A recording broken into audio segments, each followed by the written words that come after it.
Hi, I'm Mikkel Weber, founder and auteur of House of Peregrine.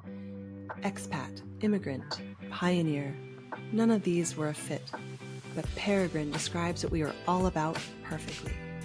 Those that craft their life story with intention.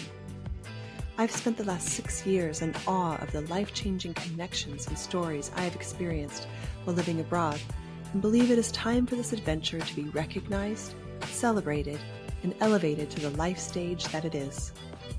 Through these interviews, I hope to connect those living internationally more deeply to both the place they are living and with themselves and those around them. We cover everything from international finances and meaning-making to global parenting and relationships to make your time abroad more intentional, edifying, and full of beauty. Find us at houseofperegrine.com, where you can find more ways to connect with the ethos of Peregrine. I hope you enjoy today's guest. Let's get started. Hello, everyone, and welcome back to the House of Peregrine podcast. Today, I am joined by Garrett Vanderwielen, also known to many as TallRedBeard on TikTok. Garrett is a second-generation American with deep Dutch roots, a filmmaker turned content creator, and a curious historian who makes his audience laugh and at times angry, as he would be the first to admit sometimes his facts are loosely interpreted. Garrett's fascination with the Netherlands began early, thanks in part to the stories of his Dutch grandparents, who immigrated to the U.S. after World War II. But it wasn't until a sabbatical with his then fiancée that the idea of living here took root. When that relationship ended, Garrett found himself suddenly without a visa, without a home, and bouncing from place to place for 6 months until, in true modern fashion, he found an apartment through a random Instagram post. The same day he signed the lease, he lost his job, which then left him in visa limbo again. Garrett is a creator at heart.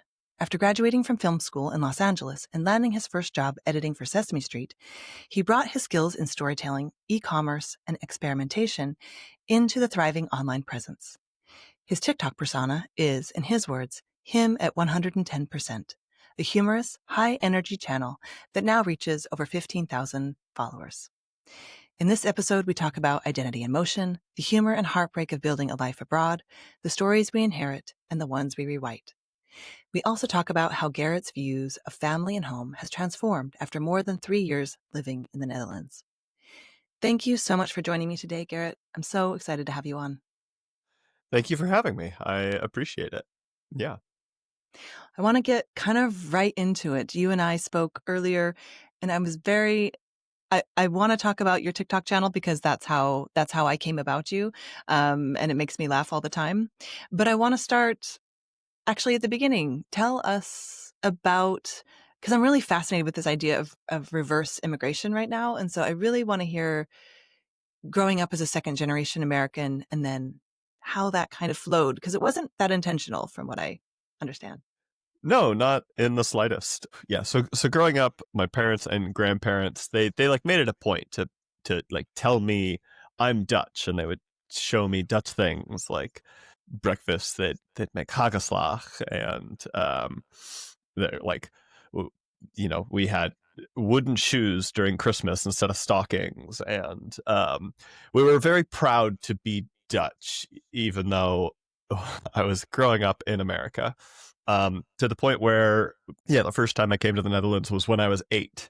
And I grew up in the US, and I had no idea where my ancestors were. Like, my grandparents would say, we're American. They wouldn't say we're English or whatever.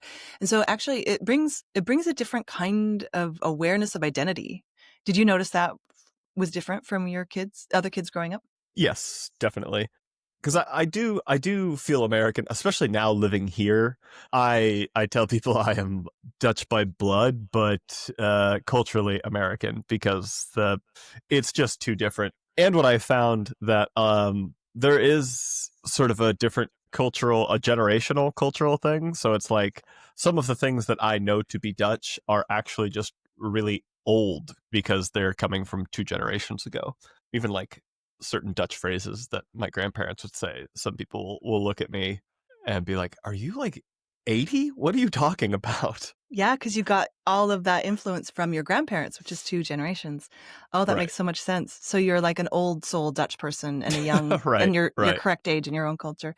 It's Yeah. so interesting to me how those stories affect the way you grow up. And so when you're hearing these stories, and I think you shared with me, they would sometimes say this phrase, if you're not Dutch, you're not much, or something. Did I Yes, say that correctly? that's very common. Yeah, and it's one of those things where it's like it's this like sense of pride. My Opa's brother, he was like a carpenter, and he just had so much pride in like the designs and stuff that he would make, and like it wasn't just that like he designed it; it was like a Dutchman designed it because Dutchmen are good at engineering, and it was like so it's like it's pride in his work, but then like also pride in the heritage in which the knowledge came from. Yeah. And I can identify with that becoming a little bit stronger when you move, like as a parent. Like I have Mhm. kids and they're American. Yeah, Like I'm American, my husband's American. And so I identify with that so much where you just yeah, become more of something, or I don't know. It is wild. So, yeah. so you had that all growing up, your grandparents saying these things to you. And it's almost you're living in two worlds. We know this about immigrant families, that they're living in more than one world, which is again why House of Peregrine exists, because you probably now even more understand your grandparents. Oh yeah, yeah. I would say I I don't want to sound. How do I say this without making my grandparents sound terrible? Because they're not terrible. Growing up, I kind of thought that my grandparents, specifically my Oma, was like kind of mean. Yeah, because Like she's just Dutch. she's just Dutch. She's just Dutch. Like I came home from college with my freshman 50, and the first thing she said to me was like, "Oh, you got fat." I'm like, "Okay, thanks, Grandma, Oma." we don't say this out loud, Grandma. But if I did not say that, then I would be lying. And it's like, well, that's kind of, but not really. That is so true, though. I mean, that's the first thing that people tell you when you move here is that they're rude, but it's just a different kind of honesty, right? Right? Yeah. It's honesty. In that, well, it popped up in my head, and I have to say it. Yeah, it's true. Well, and it's only if have you experienced this from your grandparents? Would they have said that to a stranger, or is this more of a intimacy? Like if you're close to someone, you tell them what's popping into your head. Oh, that's interesting. Yeah, I think it has to do with like, God, I would hope they're not saying that to strangers, but I don't know. Well, I've learned to. Well, I think my Dutch neighbors have learned to go easy on me, and I've learned to appreciate this about them. Right? Yeah, I think we've you can kind of come to see the middle. yeah the silver lining of it. Yeah, but I always love that even honesty is cultural. So that Right? it makes me so. I really get into it. So Yeah. you grew up California, Dutch grandparents. Yes. You go on to film school and Mhm. you're studying film. What what was your process like? Being a creative in the anywhere is a process when you graduate, but what was your story? I think how I look at it, because I grew up in Los Angeles, it was mostly just like that was the work, that was the industry there. Mm. So it's like if I had grown up in Idaho, I would have been a potato farmer. Hmm. But because I grew up in Los Angeles, it was like that's the work that was there. So it Hmm. was like PA work, or my first job was like basically it was this like it was some subsidiary of a studio, and they would just get like script submissions all the time, and it was like my job to just read them and like put them in the good and the bad pile, and then like give them like a synopsis. So it was like the executives could like just go through the good pile and read like the top line of each script. So they like yeah. So it was like I was the first filter.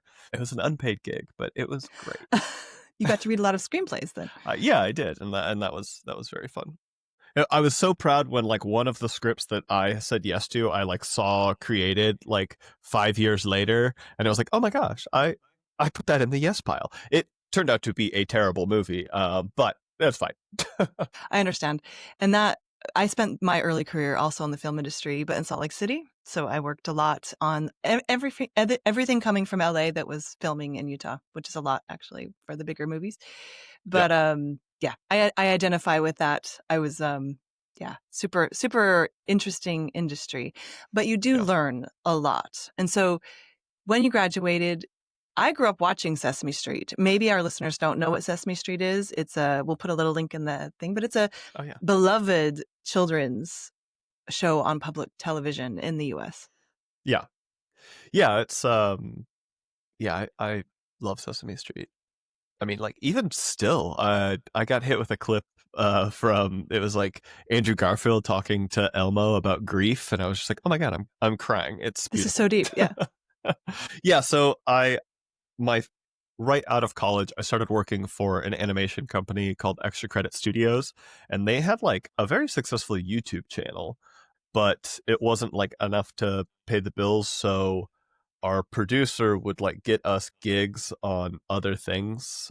And so she got me a like it was just supposed to be like a one-time job. It was a DIT for like an on-site live action shoot for Sesame Street. And what DIT is, if you don't know, is just, or if the listeners at home Yeah. don't know, Explain it. Yeah. is there's one guy on set with a computer and the hard drives, and as the camera's memory card fills up, he hands the DIT the memory card, and I just put them on the hard drives, and then I duplicate them, and then so at the end of the day, I'll give one hard drive to the director, and then one hard drive I deliver to the editor.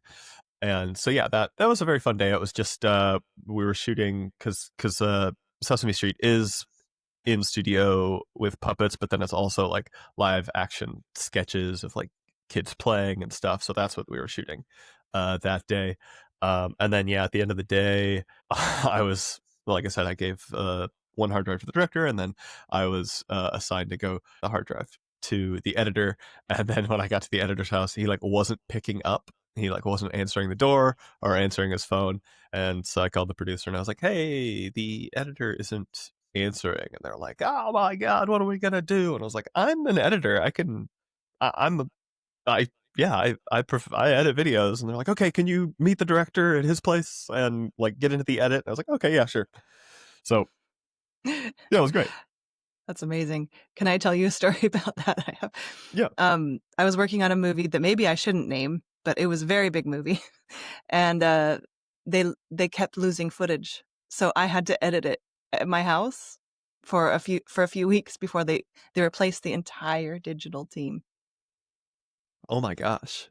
So I have this footage that I'm editing because we were in production, and so it was it's the movie magic is made by by instances like this, which is actually what makes it so addicting, Yeah. but not always a sustainable living. Right. Yeah, because while I was working for at that time the parent company NBC Universal and like HBO had the rights. These are like the biggest studio Yep. names. Sesame Street, which is like a show that is prolific. It's been on for over 40 years. And meanwhile, their editor is sleeping on a couch in West Hollywood because I'm getting paid $100 a day. Yeah. Yeah, that's what the industry run that, and that's hard to understand, and it's actually still today. This is how it works, and I don't think a lot of people understand that. Yeah. Yeah, and I've heard from my friends back in LA that it has gotten worse. Yeah, the wages have stayed stagnant, and then also a lot of stuff is being outsourced out of the city. So it's like it's not even the creative hub that it once was. Yeah, well, and this was. Tell us what year this was. This was maybe before YouTube was so what it is today, I guess. Yeah, I think it was around 2015. So it was like YouTube had just been acquired by Google like a couple of years before, I think.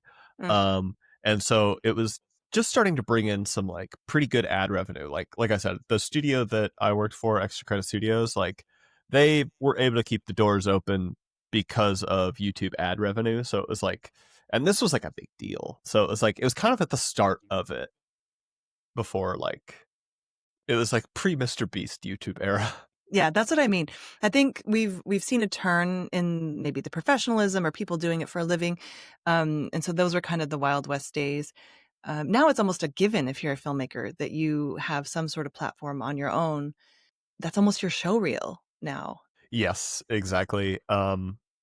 It's like I saw this trend happening where it was like you had at the time a lot of streaming platforms would like just give people with a lot of followers like shows. They'd be like, oh, you have like 2 million followers. Great. We want them to come to our streaming platform.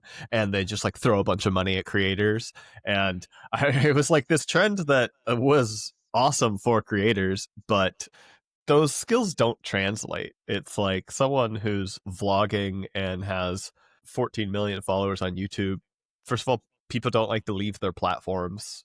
And second of all, like, that doesn't mean they're a good actor or actress. It's just Yeah. Well, and I think it's really what I think most people love about making films and making content is it's a team sport. But yeah, with these platforms, it can become you become almost your own production studio. You have to. And so right. that's what this change in industry, at least from my point of view, has done. I I spent a lot of time as a producer as well as I I had the camera skills and I have the producing skills, and so that has served me well. But Yeah. yeah, it's super interesting. So you're kind of in this moment in LA, when tell us how this comes about, because it's not like you had your sights set on a move to the Netherlands, or did you? No. There was like throughout my childhood, there was like it would pop up. It would like bubble up. I'd be like, oh, it'd be fun to live in the Netherlands. Like, oh, like I would ride my bike around LA and I only got hit twice. Oh my gosh. So It is a um totally different game. It's like taking your life into your hands, riding a bike oh, around the yeah. it's really bad, yeah. And so like when those things would happen, I'd be like, ah, man, it'd be so nice to live in a place with like bicycle infrastructure. But it was, yeah, it was just like there was no viable like option to do it. So it was just like a passing thought. Or, you know, like when Trump got elected, I'd be like, man, I'd love to get out of this country. But it was like I didn't have any sort of way to do it. So Yeah. it was just okay, yeah. Did you ever talk to your grandparents about it? Yeah, yeah. I remember we would come to visit the Netherlands and I'd say, oh, I want to live here. And they're like, it's very cold. It rains a lot. I don't know if you want that. So it's like, they weren't like, yeah, do it. They were like, I mean, I think they were very proud of the life that they were able to build for the family. Yeah, that makes sense. So they're like, "Why would you go back? We've Right. made a Yeah. very nice life right here." Yeah, Yeah. that makes sense. But the country that they were building in is also changing rapidly. I think we're similar-ish ages where the Mm, country, like industries, countries, everything have. There's a moment in time where all of us are experiencing a lot of change, yeah. that maybe our parents and grandparents didn't. Yeah, definitely. And I mean, like, I'm sure there is somebody uh, way more skilled that can talk on this than me. But for me, it just felt like there was just certain things, certain like goals, certain like I guess just life markers that were just always out of reach for our generation. Yeah, I mean, my dad bought his first car in cash from like a part-time job and like bought a house with a down payment from like his money that he got from the wedding and like a mild saving. Those like things were just always a little further. Like I had come to terms with the fact that like, okay, I'm just never going to own a home. That's not going to happen for me because it was just like every year, even like the dumpiest places in like Silver Lake would be like 1.5 million. And it's like, this is a shed in like the backyard of a house. How Yep. can you justify this? But Yep. yeah, so I was just like, okay, well, that's never going to happen for me. Yeah. And when was that, just like right after university, or when did you start realizing this? Yeah, I mean, it was basically right after university. Like I said, I was like sleeping on a couch for a little while, and I was like trying to save as much money as I could, and it was just yeah, it was impossible to Yeah. to really get ahead. Yeah, interesting. So when you and your then fiance, tell us that story about deciding to try life abroad. Sure, yeah, it happened really fast. We had just kind of like finished the first year of the pandemic, so it was like we were locked away, um, and yeah, so the the company that she worked for was an advertising agency, and they're like, hey, we're opening not they weren't opening up the satellite office, but they were like, we need to get more control over the satellite office in Amsterdam. So we want to like install someone from the main office. Does anyone like have a volunteer, or does anyone want to volunteer? And yeah, we talked about it. The decision was made fast. Like she was like, hey, this opportunity came up, I want to do it.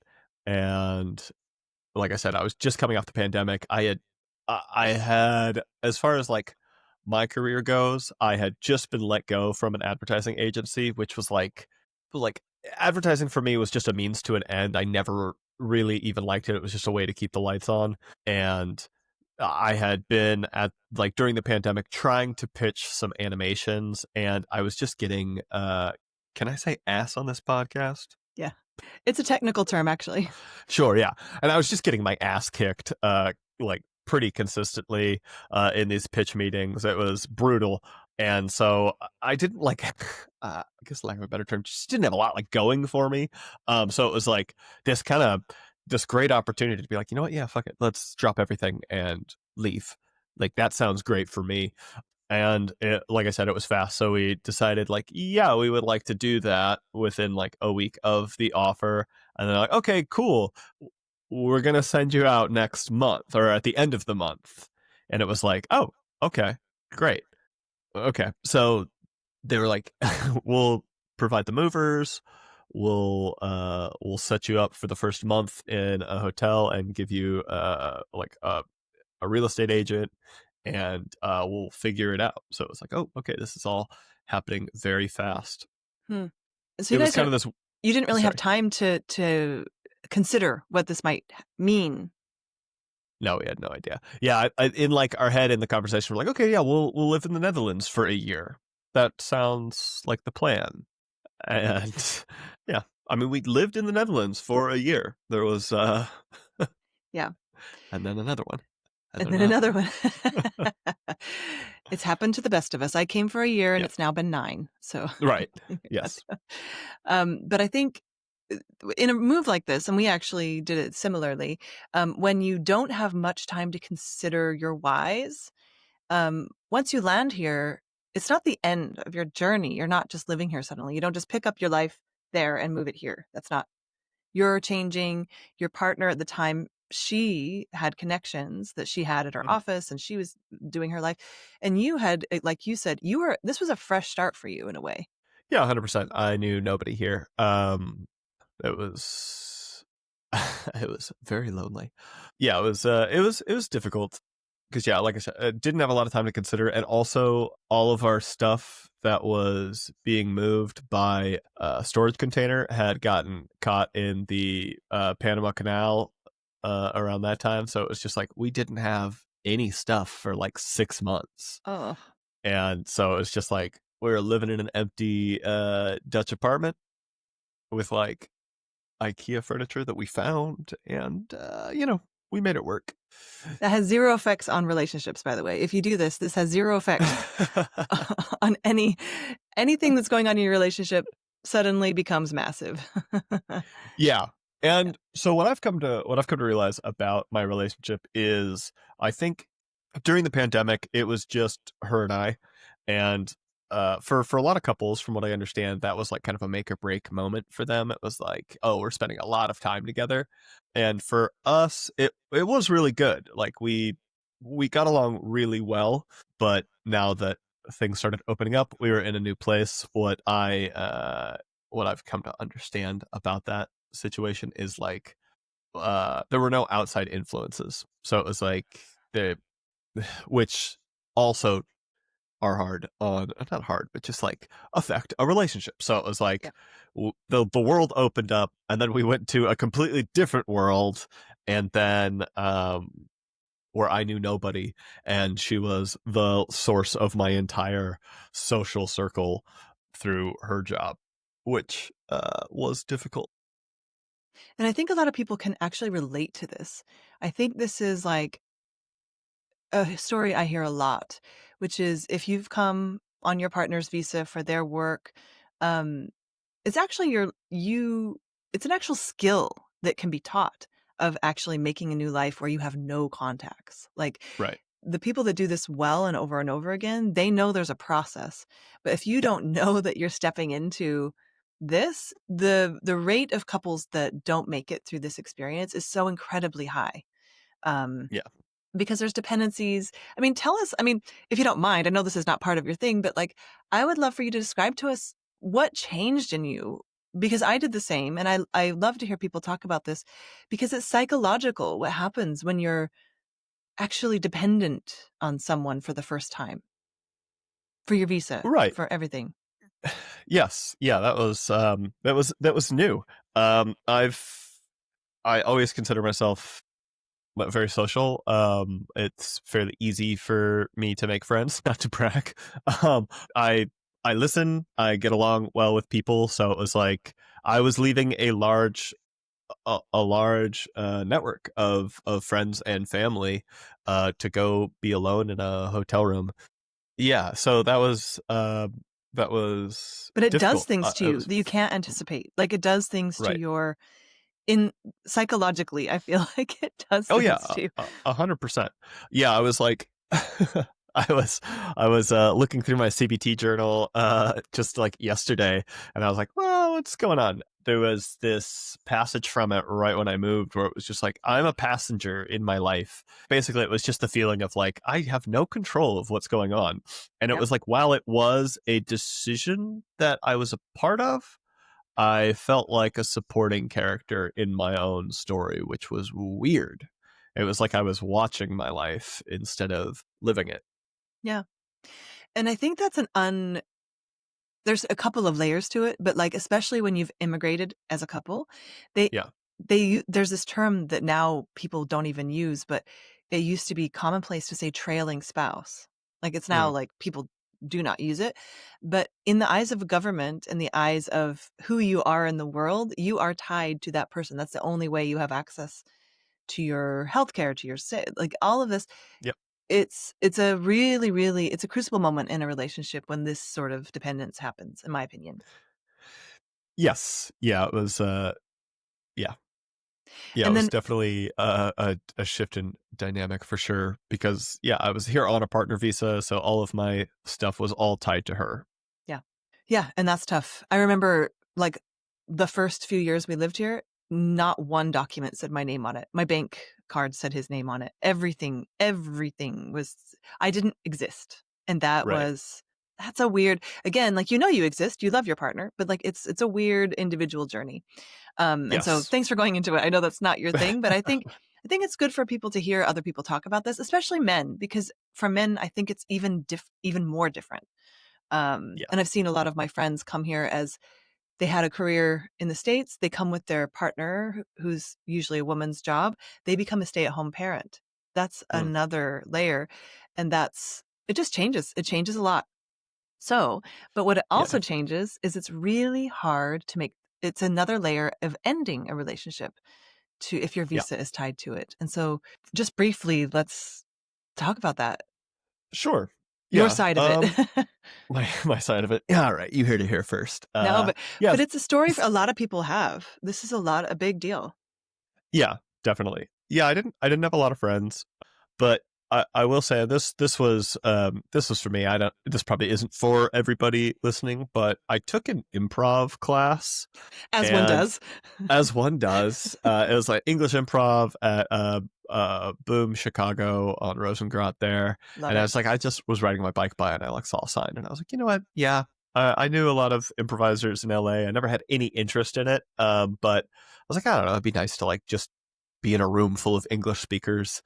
And I went from having 0 friends to like 10 friends, which was really nice.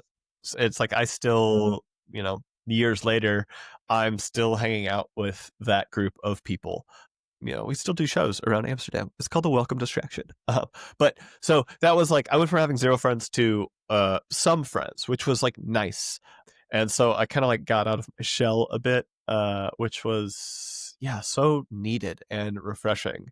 And then, so yeah, we started doing shows around town together. We did our first show, and my partner couldn't make it. And I was like, oh, yeah, that feels a little weird. I don't understand. I I changed sound like a countries for you. psychopath. Thank you. Yeah, I'm so glad you said it. Yeah, like, I changed countries for you. You No, this can't. is real. Yeah, no, this is Okay. real. Yeah. And it turns out that she was cheating on me with a coworker, a married man with a family and kids. And so when that all came to light, it was just like, all right, this sucks. Yeah. So To put it mildly. yeah, I was like, damn, okay. And then so yeah, obviously top of mind, it was just like, okay, everything here is tied to you. So it's like obviously the pain and stuff, and it was like we tried to work it out, and I don't want to like get too into the nitty gritty details, but like we went to couples therapy, and it was like there's there was this like side of her that I had never seen before. And we're 5 years into this relationship, we're engaged, and it was just like this complete lack of accountability, this like this refusal to like stop the yeah, yeah. So it was hard, and so I made the very difficult decision to leave. Okay, and I left with the intention to like just to like take a breath, because it was like every time we were in the same place together, it was just like, oh my gosh, I'm so mad at you, at like not just at the cheating, but like also at the all of it. It was like it holistically, or it in its whole. It was just like I what am I doing here? Which is a thought that I have every day when I wake up. uh, I wonder the percentage of people listening to this right now who actually have that same experience without the relationship drama that you're experiencing. right. So yeah, I reached out to my improv community, and I was like, hey, does anyone have a room that I could rent? And then like through a friend of a friend, they were like, oh, my friend's going out of town for a month. Maybe you could stay at their place. And then so I reached out to them, and they were like, yeah, that sounds great. And then like 2 days before I was supposed to do that, they're like, oh my gosh, listen, someone else is so one of our family members actually needs it. They're having like a family emergency, so you can't stay here. But here's this friend is going out of town. You can stay at their place. And I was like, oh, okay. So it's like a stranger of a stranger, or sorry, friend of a friend rather.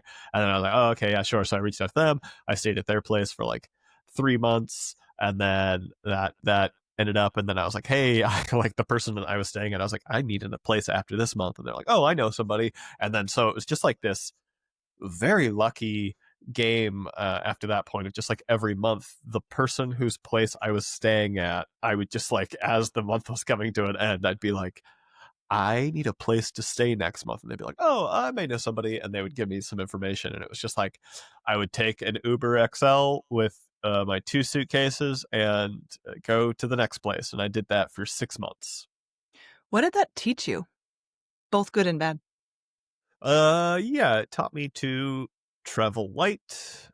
It taught me to ask for help. Yeah, I think that is a hard lesson to learn. Yeah. You know, it's like if you need help, ask for it. You don't even necessarily like have to know what you need for help. Just kind of like talk to friends about your situation, and sometimes it's like it's nice to get it off your chest, but it's also nice to just sometimes people give solutions to the problems that you're having. Yeah.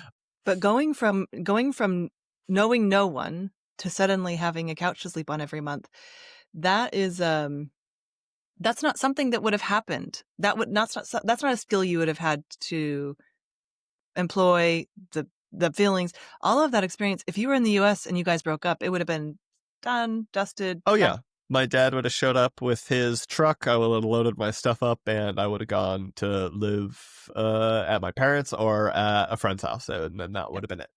So suddenly you're thrust into this new net of people who caught you. I mean, it sounds like you were able to be caught. Yes. Yeah. And I mean, the entire time I was, updating my parents about it, and they're like, what are you doing? Just come home. Because you were here for your ex-fiance, right? Like that's the right, mindset. Yes. And I mean, at that time, like I said, I had a small group of friends building something here. I outside of that whole situation, I like it here a lot. I like the culture as much as I make fun of it. I like the food quality as much as I make fun of it. I like the bicycle infrastructure. I enjoy the directness, which is the culture. But yeah, I like my life here. Yeah. But it's hard to explain that, especially when you're in a crisis and you have a group of people on the other side of the planet who like love you and want you to be okay. Yeah. They're like, why don't you just come home? And Did you just describe chronic homelessness? Like, just come home. Like, your life can't be that great. You're like, but there's cafes. You can sit by the side of the cafe. I can walk to the place that I need to go. I have a grocery store down the street. Yeah. It's hard to explain to Americans, but it's also hard to explain when you're in a crisis, like you said. Like, your life doesn't sound that great. Walking is not actually a positive thing. Right. But it is, though. Yeah, so it was like the thing that I told my support group on the other side of the planet was that I think kind of got through to them was just, I don't want this to be the end of my story. Hmm. I need a happy ending in some capacity. Mm-hmm. Yeah. So, yeah. You didn't want it to be the end of your Amsterdam story.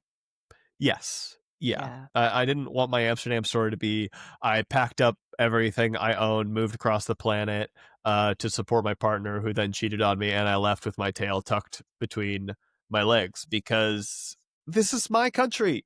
I'm Dutch. I'm not gonna leave. Yeah. But also, it would have made the story completely you not a main character in your story at all if you left. Right. Yeah. So having some sort of reclamation of your existence, I can imagine, feels somehow therapeutic in a way. 100%. I am also an armchair psychologist suddenly. I don't know. No, thank you. That's what we were looking for. No, but I see it over and over again. And, I've been here 9 years. There's been several of my friends who have gone through divorces, and it adds an infinite amount of layers to a breakup or a separation to be in a different country. You're dealing with identity, all sorts of stuff. And then if you add a visa in there, it's just complex. So thank you for exploring it with us. But this culture that you love, you are now creating all these videos. How did this start? When did the mic turn on for TallRedBeard? Yes. So the TallRedBeard brand, if you can call it that, started during the pandemic. Basically, it was just kind of a way to like connect with people. I'd play video games on Twitch, and so that's where like I registered the username. I saw like mild success with that. I think at one point I had like 800 followers, which like isn't a lot in internet terms, but when I think about 800 people watching me play a video game, I actually like I get nervous. It's like, that's way too many people. Like at most 3 people should be here on my couch playing the game with me. Yeah. So that's like kind of where it started. So it was always something that I would just kind of, it was always fun because, as I was working in entertainment and advertising, I never really, the only times I ever was in front of the camera were like out of necessity. It was like during the pandemic, I was working at an advertising agency and we like still had to make ads. So they're like, hey, editors, can you film yourself in the shower for this Dr. Squatch ad? And I was like, okay, yeah, sure, whatever. So it was like, yeah, the only time I was ever really like on camera as a personality was like just out of necessity. But so I was collecting all these like best practices and things, and my now girlfriend, Sine, we've been dating for a year now, this month. She was telling me this story that she heard about how Dutch last names were kind of a joke. It was like during the Napoleonic occupation of the Netherlands, he wanted to start registering last names so they could like track property and taxes. And up until then, Dutch last names were like based on your occupation or like your father. So it would be like if your father was Jan, your last name would be Jansson. It was just like your of or like, yeah. So it was, so she told me this like kind of funny story where it was like a lot of Dutch people, when they were forced to register their last names, they would just like kind of do it as a joke because they didn't really think that that was going to last. They didn't think it was going to be permanent. So like that's why you have so many weird last names like Groot, which is I think means big. Like if you were short, you'd like write that as your last name, or like there's a last name that like translates to naked born. And it's like so that's like if you look and what I have come to find out from my comment section is this is debated heavily, the truth of all this. But so anyways, my girlfriend was telling me this story and I was like, that's such a fun story, because even my last name Vanderwielen means like of the wheel, which could have been like an occupation of some sort. I don't know, maybe like my ancestors were wagon makers or something. So I was like, oh, you know what? I'm going to tell this story. So I sat down and I just recorded me telling the story that she had told me in a way that I had kind of like I said, I've been working in social media advertising. So it was like I had all these best practices. I kind of know the cadence in which a UGC creator is supposed to talk, how often you're supposed to edit. And so I was like, oh, you know, I'll just try it out, you know, just as like kind of a fun experiment. And it really blew up. Like it hit 1 million views within like 3 days. And I was like, oh, okay, people like this. So then I just kind of sat down and started doing research on other fun facts. The first like couple of videos were just like kind of things that my grandparents had told me. And then obviously the first one was my girlfriend. But yeah, and then I just kind of kept going. But yeah, like I said, the comments started rolling in, and oh, let me tell you, Dutch people love to correct. That is the majority of my comments, is people being like, actually, it was Napoleon's brother that was occupying the Netherlands. So everything you just said is wrong. Yeah. And you're an idiot, and you should leave the country. Yeah, that's like, always everyone just that's slow always. Yeah. I always say how they can't hear, like, speaking English is so I always say, because my kids speak Dutch and they make fun of me constantly, and I always say, you can understand the rest of the sentence even if I said that word wrong. Right. Like don't pretend like you can't hear the rest of what I said just because you got stuck on that one word that I said incorrectly. Oh, that's so real. Yeah. It's like you'll try to speak Dutch to them, and like I'm terrible at Dutch. I'm not gonna like. I am also terrible, but trying. I'm always trying. No. You'll say, like, you'll try to speak Dutch, and it's like, what? I can't understand. And then like, we'll just speak English, and then proceed to speak to you in the most broken English you've ever heard. You're like, see, I can still decipher this. What is this? But I can hang. Understand. I can hang with you. Yeah, this is not a two-way street. I don't understand. Let me speak my broken Dutch to you. Yeah, exactly. No, but I think it's getting better, but it is a different tolerance for accents and the correct way of speaking a language. Right. That I've noticed that made it really difficult to start to learn. But once I was kind of on to this, I was like, you can listen. You can handle me saying the one letter incorrectly. But it does come from a place of wanting to improve.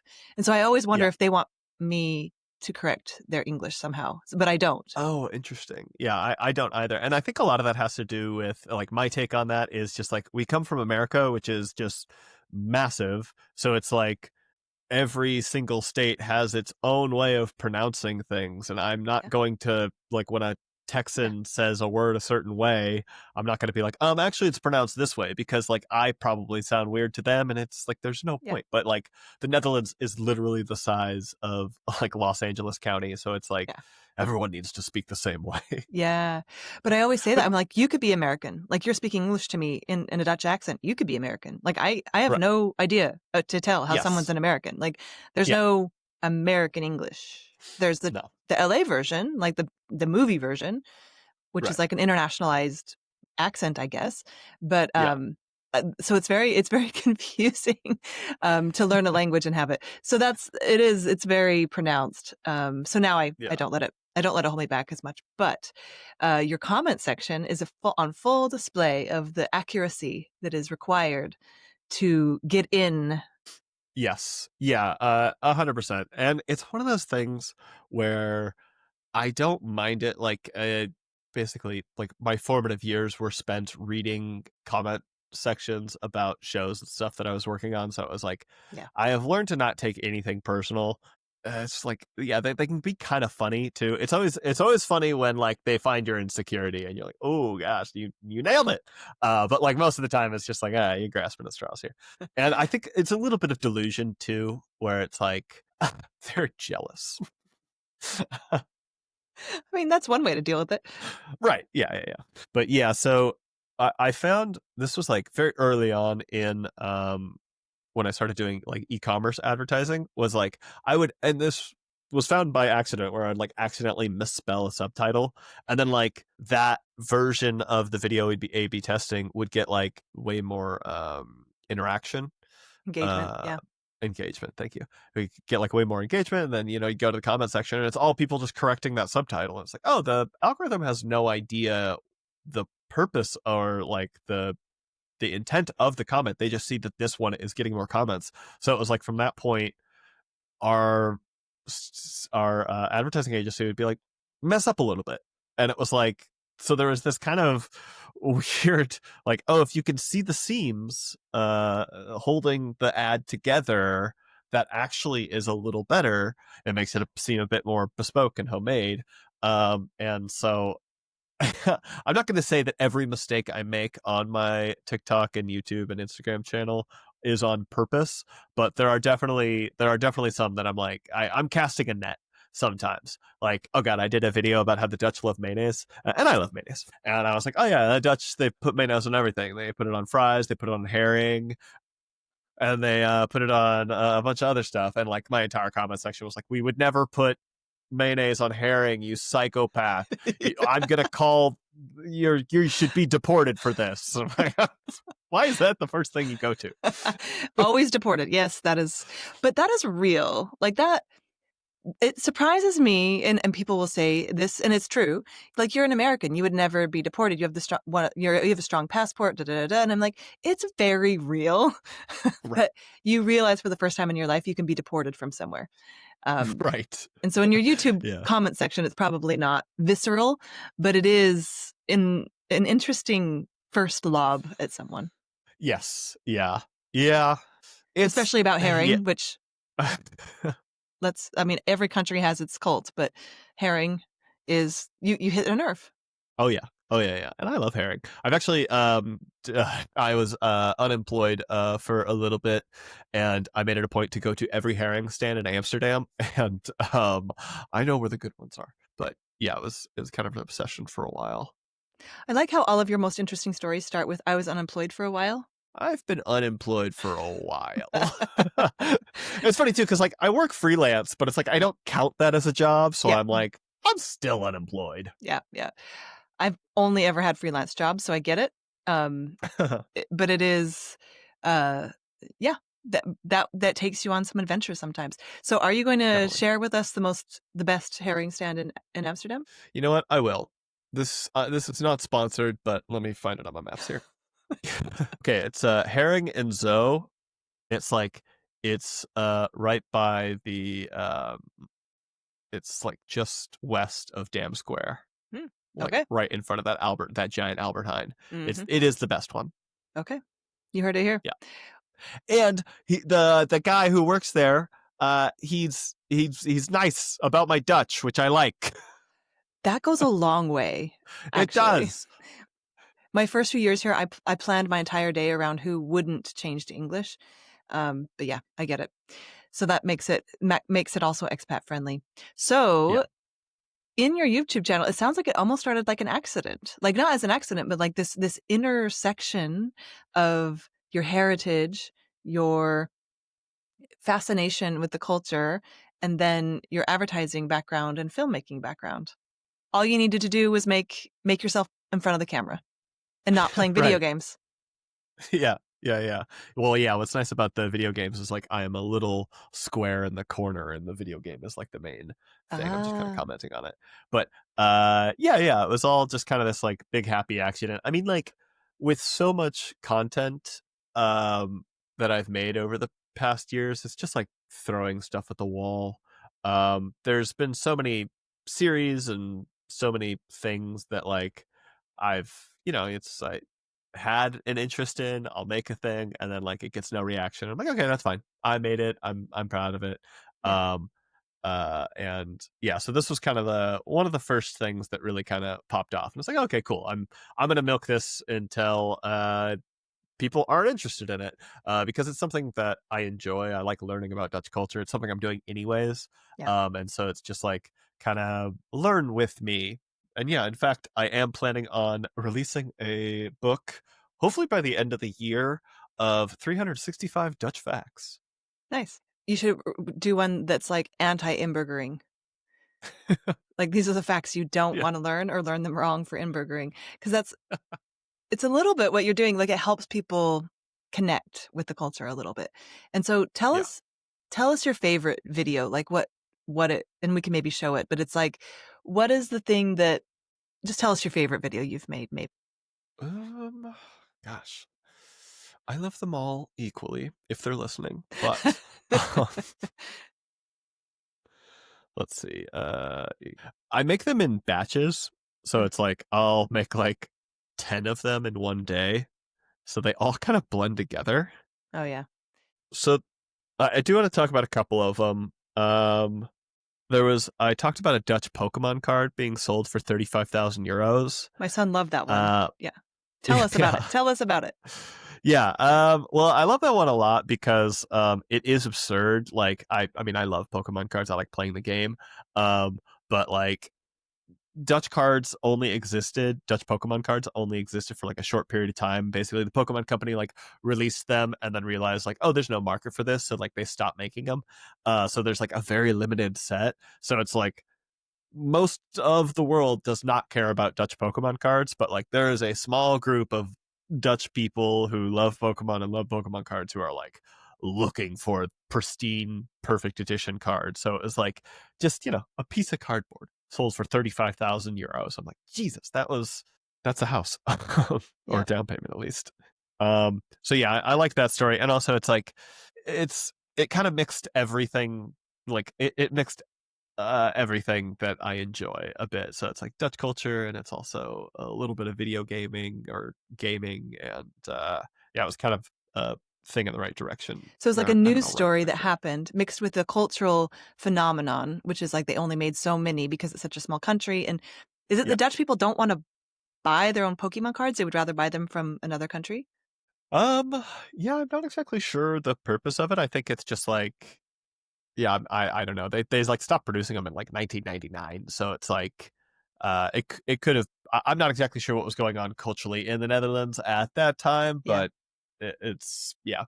Because I mean, they still make Spanish cards, they still make German cards, they still like make them in French cards, but yeah, they just stopped making Dutch cards. I assume it was a lack of interest, but like now that they're hard to get, Yeah, there's it's like a anything. big interest. So it brought a lot of things together. All right, what's your next Yeah.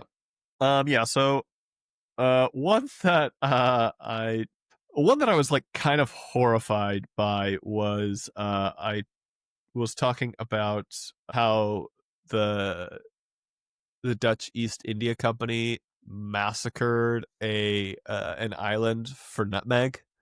And it was just kind of the story of like the colonization.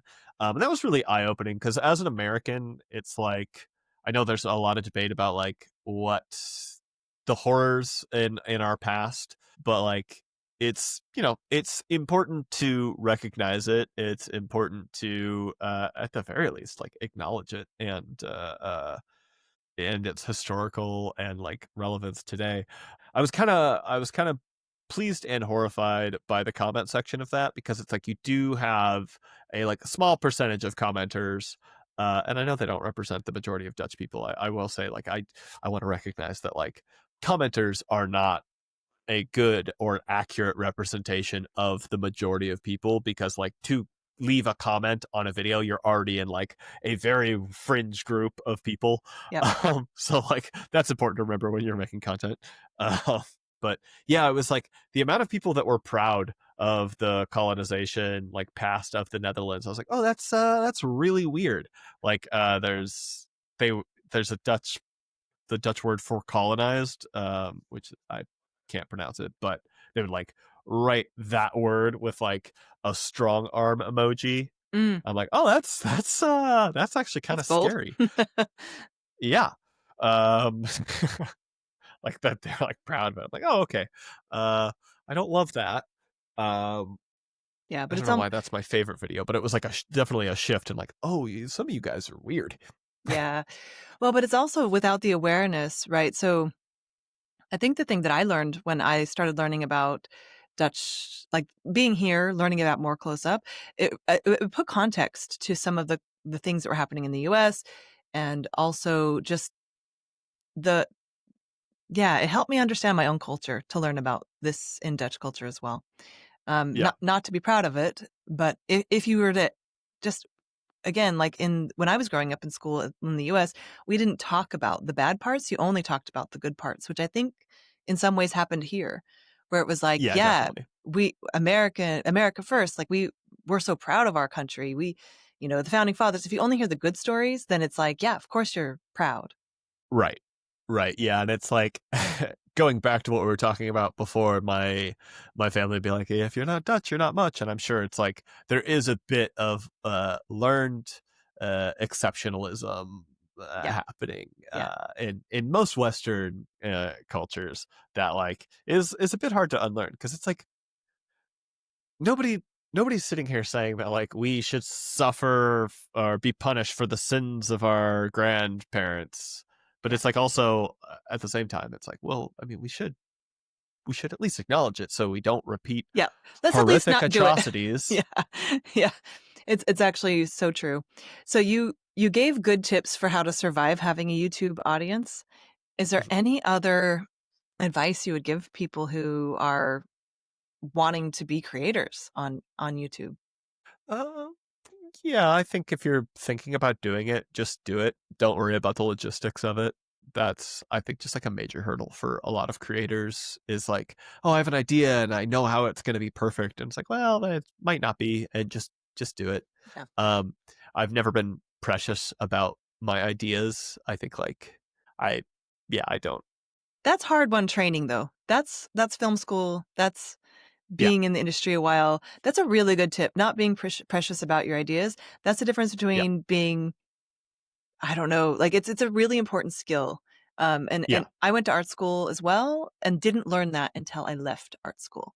Oh, okay. And so Yeah. that's a really powerful lesson. And that actually came from working in software. Like just iterate, Oh, iterate, iterate, right. iterate. Yes. Iterate. Just Yeah. keep iterating until you find your voice. And that Yeah. I think is important that most creators are doing that. And if you watch anyone, even your early videos, you'll see that it's created over time. Like you Right. found your voice over time, what works for you over time, what's accurate, what's even a persona over time. That's a really important process as a creator. And some people think content creators aren't artists. I tend to disagree. They're just the new, when the camera was invented, painters thought they weren't artists, right? Like photographers Right. weren't Yeah. artists. Now they're artists. Now they're fine artists even. So content creators, I mean, they run the gamut, but I think the process and the craft is still being crafted. Yeah, 100%. There's two quotes that like come to mind often when it comes to the creative process, and one is from Jake the dog of Adventure Time, and he says, "Being bad at something is just the first step of being good at something." I'm like, okay, that's very helpful. And then another quote is Dan Harmon, creator of Rick and Morty, problematic figure, but some good quotes. He says, if you think you're a bad writer, just prove it to yourself. That's really good advice. Yeah. Yeah.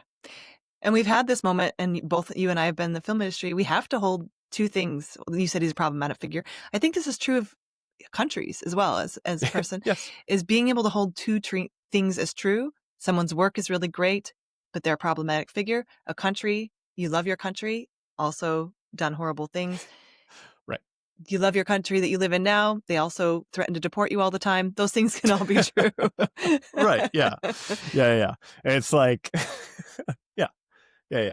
Dutch people are so mean to me, but also Dutch people in my life personally are very nice to me. So it's like, yeah. Why do I crave their acceptance?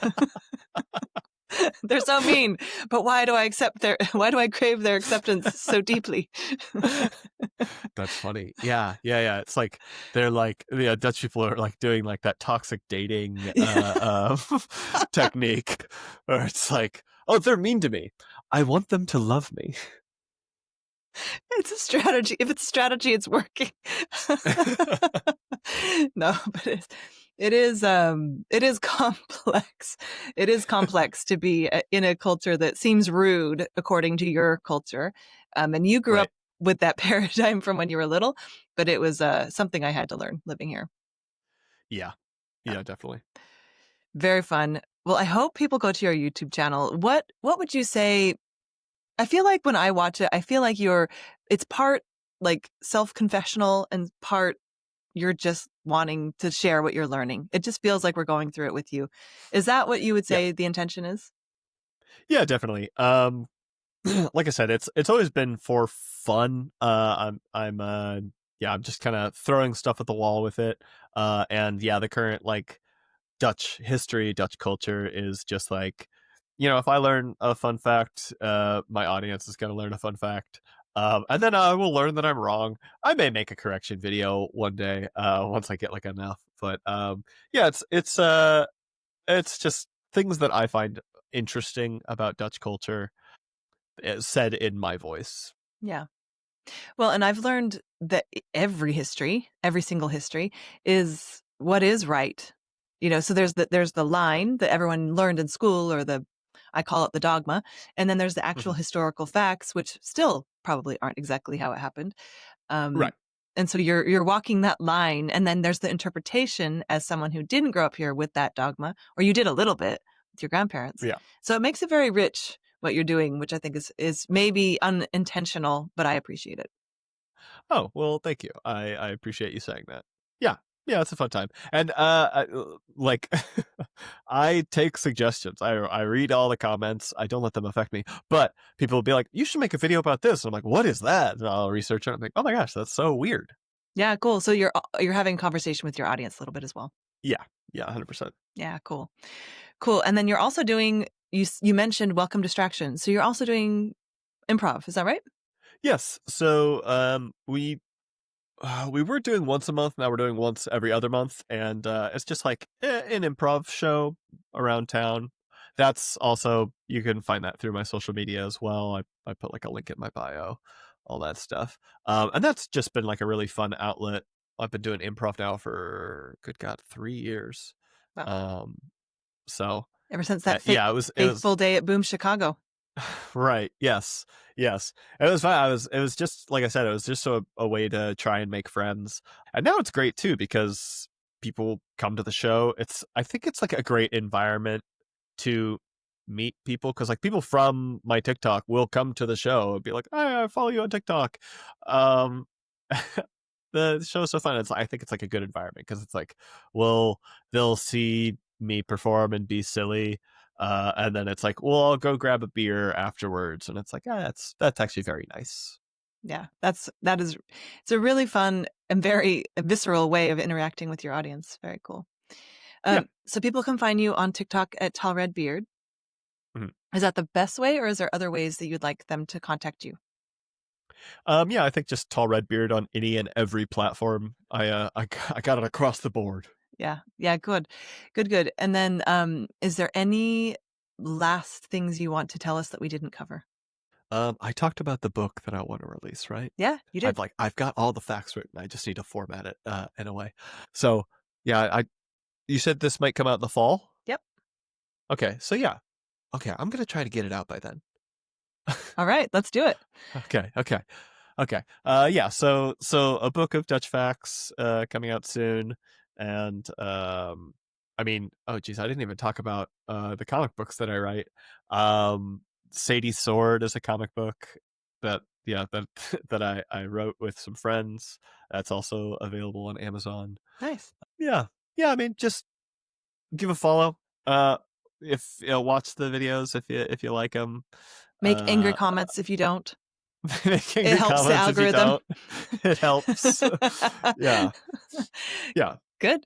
Well, thanks for sharing with us today. Thanks for going so deep on some of that stuff, and for the videos you make. I think they're a really fun addition to the repertoire of people who are living this life and making fun of it. And yeah, it's beautiful. So thanks for sharing your talents. Thank you so much. This was a lot of fun. Right. I appreciate it so much. Yeah. Awesome. And thank you everyone for joining us today on the House of Peregrine podcast. Please give us a like and listen on any platform you listen to, and we'll talk to you next time.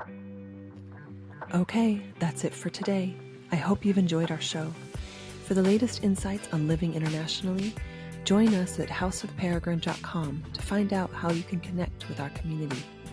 Let's craft our life story with intention together.